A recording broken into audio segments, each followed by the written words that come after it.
টাঙ্গাইলের মধুপুর পৌরসভার ১ নম্বর ওয়ার্ডের দুর্গাপুর গ্রামের স্বামীহারা মোসাম্মদ হাজেরা বেগম। কিন্তু দারিদ্র্য আর চিকিৎসা সংকটে একসময় তার জীবন দাঁড়িয়েছিল গভীর অন্ধকারে।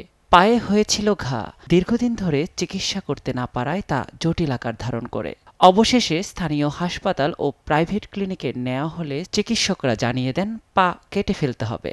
কিন্তু হাজেরা বেগমের পরিবার এতটাই আর্থিক সংকটে ছিলেন, চিকিৎসার খরচ পর্যন্ত জোগাড় করতে পারেননি। ঠিক তখনই আশার আলো হয়ে হাজেরা বেগমের পাশে দাঁড়ান লেফটেন্যান্ট কর্নেল অবসরপ্রাপ্ত আজাদ। তিনি হাজেরা বেগমের চিকিৎসার দায়িত্ব নিয়ে তাকে ময়মনসিংহে উন্নত চিকিৎসার জন্য পাঠান। কিন্তু আপনার যে অবস্থা ছিল পা কেটে ফেলতে হতো, এটা যখন শুনলাম তখন এটার প্রতি আমরা দায়িত্বটা নিলাম। পর্যায়ক্রমিক চিকিৎসা, ওষুধ ও নিবিড় পর্যবেক্ষণে হাজেরা বেগমের পা ধীরে ধীরে সেরে উঠতে থাকে। যেখানে মাস তিনেক আগে পা থাকারই সম্ভাবনা ছিল না, সেখানে এখন কারো সাহায্য ছাড়াই সুস্থ স্বাভাবিক জীবনযাপন করছেন তিনি।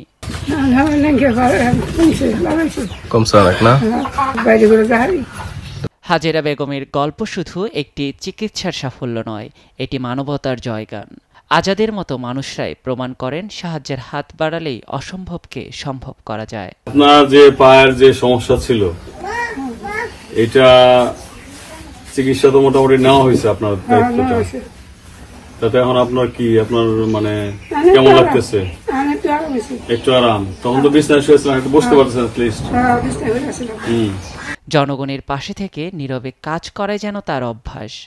মানে একবার যে রোগীর দায়িত্ব নেই, আমরা তাকে চেষ্টা করি যতটুকু পারি সহায়তা করার জন্য। এমন নেতাই হতে পারেন এলাকার মানবিক শক্তির প্রতীক।